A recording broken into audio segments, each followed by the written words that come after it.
Who is to blame and who didn't do their job in the search for Lynn Spalding? You may be surprised by the response of those involved in the search for that missing woman. 2 investigates tonight. KTVU's David Stevenson has pored over the reports from the hospital and the sheriff's department and shows us how staffing issues involving sheriff's deputies may have hurt that search. David.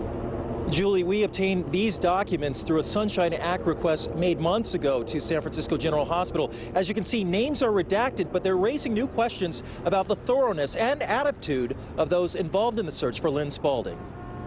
Almost immediately after she disappeared from her San Francisco General Hospital room, the search for Lynn Spalding went awry. In hospital phone call transcripts and sheriff's deputy log notes, she was described twice as an African-American woman and once as an Asian female. And there was confusion between the 2 agencies about whether she was ready to discharge or needed more examination. Quote, the person was going to be discharged anyway, and she decided to take off, and then her daughter made a stink about it. That's all that was. The daughter making a stink is their interpretation of their daughter frantically trying to find out what happened to my mother. Deputies were directed on October 1st to search stairwells. Only about half were checked. Sheriff's Department staffing at the hospital was at 30% below minimum. A log note after an entry on stairwell checks indicates that overtime, or OT, was not available the following day. So they literally didn't continue the search because they weren't going to get paid. How disrespectful is that? To the best of my knowledge, that was not related to the overtime issue. An October 4th call between hospital and sheriff's department staff details the first time Spalding was apparently spotted.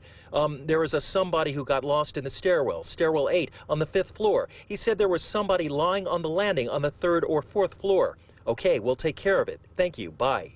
But it wasn't until 4 days later that Spalding was found, prompting this call between sheriff's deputies. Well, they found her today. Oh, they did? Yeah, she was in one of the stairwells right above the 4 flights up. No kidding. They didn't smell her, huh? No, I didn't smell her, but 2 of our guys effed up big time. They are both trying to blame the other one, but they didn't do their job. Nothing new. I'm just laughing. Certainly there's concern when some of the language is not professional. They lost the person, didn't search to find her, and when they find her dead, they're laughing about it. It's outrageous. The Sheriff's Department says there is still work to be done, but tells us its investigation into Spalding's death is close to being completed. Live in San Francisco, David Stevenson, KTVU, Channel 2 News.